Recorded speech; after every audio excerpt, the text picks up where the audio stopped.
All right, Liquor Chronicles. Okay, coming out here, side of the vehicle, FJ. This is a non-issue, everybody. This is a non-issue. This. Fucking A, bro. Never fails. All right, never fails, never fails. I want you guys to see this. We're coming over here. The FJ decided to make a turn already. Okay, so we see them coming out. We can go ahead and do some defensive riding here and just allow them to come out and not accelerate, not to be pissed off, not to do anything.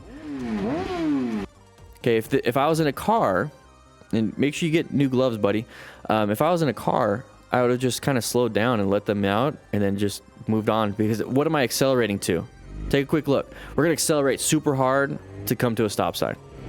Doesn't matter. It doesn't matter. Oh, okay. Oh, okay. So this is at the very end of my ride. When I crash, I'm just going to put the audio over the ride back. I'll try to explain it the best I can. Caution, do not try this at home. So on his ride back, okay, we're going 70 here. 70. Crash the guardrail. Oh, there's oil. Look at the ground. Look at the ground. Who left that oil on the ground? There's more oil.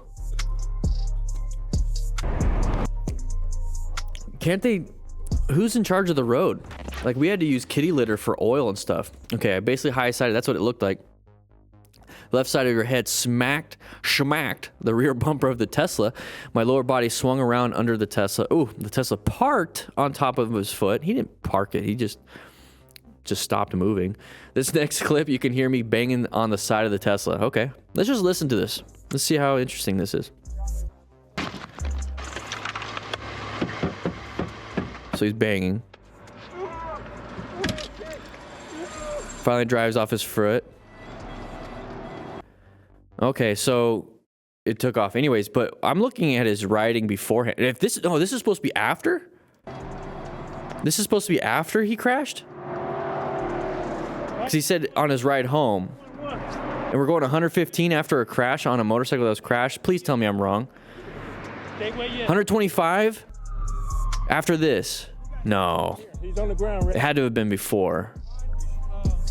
There's no way. He had, yeah, I was gonna say he has a destroyed motorcycle. There's no way he was going 125 with that motorcycle. Anyways, John Hill 3 Zao. Okay. High traffic, high stress, lots of sensory stuff going on. Alberto, I have to find out. Alberto para os vehículos. I hope I did not say anything. Open for vehicles. Okay. And there is emergency braking because we have people. His body weight transferred over. Oh, they're yelling at the person? Okay. So, we talked briefly at the beginning of this video, at least the full video. So if you're watching the clip after Nathan edited it, sorry. But I'm going to reiterate here. We got to take responsibility for our actions and our safety. And the reason why we do that is so that we don't blame anybody else. Now, we can blame other people. We can blame the pedestrians that crossed over that could have caused us to crash. But if we're not in our mindset that we should be taking precautions when we're riding, then we're kind of just letting the world happen to us. Now, a lot of people think to themselves like, hey, you know, that's easy. I don't have to think, you know, the world's relatively safe. And if anything does happen, I have insurance. You know, nothing will happen. Some people just say there's nothing that can happen to them. They're oblivious to the possibilities of a risky thing like riding a motorcycle. For me, no. Anything I do, I take full responsibility. I'm going out on the road, and we're going to specifically talk about motorcycles, but I'm going to go on the road. I'm going to be on a motorcycle. I'm going to make sure that I am doing everything I can to prevent a motorcycle crash. And if that means going around a bus that is a blind corner and I don't know, and there is a pedestrian crossing, I'm going to slow it down until I kind of get a better look. I'm going to position myself for safety. And if somebody is there, I can apply the brakes. But here, nobody's really taking responsibility. So at the end of the day, taking responsibility for your safety means that you're in the zone when it comes to riding a motorcycle. And then you're also choosing. You're making a choice. Freedom choice is freedom. If you don't have freedom, you can't make a choice. So if you're sitting here thinking to yourself, oh, I'm just gonna let things happen to you, you're not making a choice. That's not you choosing. In your mind, you might be choosing, yeah, I'm making a choice not to choose. Okay, but now the world is gonna make choices for you. You can take up space, you can exist, and you can create your own reality by making choices that are based on responsibility. And the main thing here when it comes to riding is your safety. It's not your responsibility for everybody else's safety. It's your responsibility for yours. So make that choice. Feel good about that. So we're coming up to here. Slow it down. You can't see anything. There's a lot of pedestrians walking around. Yes, it's green for us. You never know. You just never know. I don't haul ass through these areas. Thankfully, he was able to brake in time. But at the end of the day, we start thinking about this. It's like, oh, why should we take responsibility for ourselves when we have these people right here and they're not taking responsibility? That's their fault. I feel terrible for the kids, if their parents don't take responsibility for their safety, it's not their fault. If they made a mistake and now they come out after this and they're like, we shouldn't have done that. We should be paying attention. Why did that happen to us? It was green for them. It was our fault. Maybe they don't do it because they're just allowing the world to exist. They're just allowing things to happen to them, and they're just going to move on with their day. Sounds an awful lot like a child. An awful lot like a child, an adult child, just allowing themselves to just exist and woe is me, victim mentality, blaming others for the problems. If we're taking responsibility, we're adults. Let's be an adult when we're riding motorcycles. These guys aren't being adults. They're blaming the other people. Hey guys, we have a shop here, right? We have the DDFM Crew Challenge coin, our glove holders that we like to wear all the time, the rescue packs, guys, the rescue pouches, and then we have our training drills. You can get them with the cones or not, but we also have the rescue booklet. We got a bunch of stuff, so go check out the store, please. Links in the description. I'll see you guys there. Too many kids in adult bodies. Oh, that was good. I like that. We'll talk briefly about that. Great break. Justin Hayabusa, I don't know if that's your real name. If it is, then you need to get some royalties for that name. So here we go. He's riding his motorcycle. He's going to pass everybody here. Perfectly fine. It looks like you could possibly do it. I don't know if it's legal. I don't know, but this is a great opportunity to show you how to cross tram tracks in a parallel fashion. Okay, so easy to go across perpendicular, but when we're trying to cross over in a parallel fashion, it can get a little scary. So first and foremost, needs a different phone mount. But we're going to come over here. Let's go ahead and look at that. So what he's doing is very purposeful. We're riding, and we're going to cross the tram track. Very purposeful. Very purposeful. Okay, instead of just kind of cruising over slowly and then getting our tire stuck in the thing, no, we're kind of almost creating a somewhat perpendicular motion when it comes to our tires versus kind of just going like this. We're going like that. So that moment we intersect, we're not exactly parallel. So the tires can't just go right into the tram track. Now, some of you guys are like, that's too small of a crack. Hey, some people have some narrow tires, and it can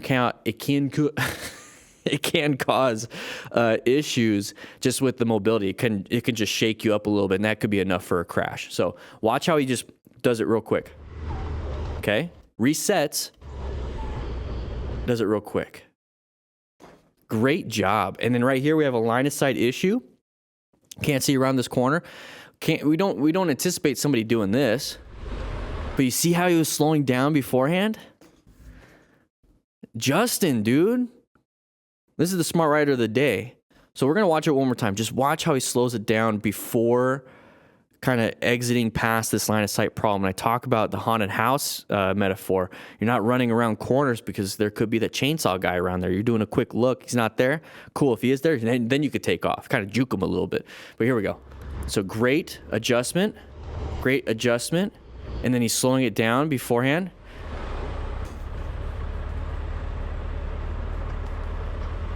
I love it. All right, Bazinga, KTM Duke 200. Around a corner, apply some brakes. There's the side of the vehicle. Find an escape path. Kind of move on with your day. Handled it well. Move on. Chewbacca. Okay. Standing up a little bit. Side of the vehicle. Okay. Poor line of sight. Get yourself in a better position. Very good. Get yourself out of there. Don't flip them off. All right, 50, 60, 62.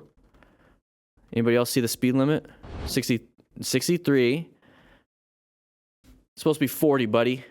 Hey, can somebody screenshot this and send it to him? Be like, hey, you need to stop with your attitude because you're also doing something stupid. All right, cool. There we go. On a track, Votox. Having some fun with the buddies.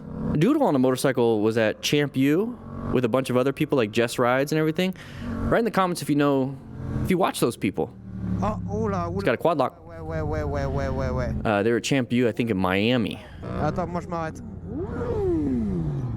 There's a Champ Street. Not Champ U. Champ U's their online. Champ Street. Ooh, that thing is destroyed. But this is where you want to practice because there is EMS on scene. Typically, they should be. But there's medically trained personnel. You're not going to hit a car. You're not gonna T-bone a car at an intersection on a track, which is a huge reason why people crash. And then you're here learning. So failure to negotiate corners, I'd rather do it here than I'd do it on the side of a mountain. You go off the side of the mountain. So Trabuco Canyon. Okay, we're on a CBR 600. Oh, went a little too wide, had a little bit of a panic, destroyed their bike, destroyed their hand. So he's starting to feel the pain a little bit. Yep. Looking at his hand, kind of, oh my gosh, what is going on here? All right, so we're having some fun out on, well, I guess Trabuco Canyon. Right here we got rumble strips, double yellow. Okay, we're following our buddy up ahead. Make sure you guys are talking on your Cardo so we don't do this. So there's the Tesla. It wasn't a Prius, but it was an electric car. But anyways, we're coming up to here. Went a little bit too wide. Okay, whatever it was, let's see if we can take a look at this. So we are coming up to here. There was a T intersection. We should be in orange stage anyways. Coming over here, somehow got a little bit of a panic. You know, maybe we saw the cars, started to panic a little bit. Either way, we weren't navigating this corner very well. So rider error typically happens. So right there, what happened was we were applying a ton of brakes. Okay, so we started to fishtail. So our back end started to flip out, and we're starting to almost do a low side, but it's going to turn into a high side. And this is one of the biggest fears when it comes to riding in the mountains, is that you have a vehicle in the oncoming lane, you crash right in front of them. So thankfully, that's not what happened here. But we're going to a low side into a high side, and our hands are going to naturally come down. So it's not just, you know, I got road rash and it tore up my gloves. It's that you're going to have that impact. You could possibly break some of the bones in your wrist and, you know, your carpals, metacarpals, and everything, your little phalanges. But radius and ulna can also shatter, can also break from an impact like this. But we don't really know. Kind of see it happen here. I was able to stand it up right away. There is going to be the missing parts of his gloves, and it's blurred out. I think Moto Madness did that. So maybe he's missing part of his finger, a little bit bleeding. But look at where the impact is. So look at your gloves right now. So go ahead and take a look at your gloves if you have any. You're going to notice right in this area is going to be either a thicker padding or reinforced, so like an extra piece of leather on top of that leather. And that's supposed to help with that. So it probably just ripped it off. He probably had some decent gloves and just ripped it off. But it could have been your freaking hand in the flesh. So overall, try not to crash, but this is a good reason why you need to wear gloves.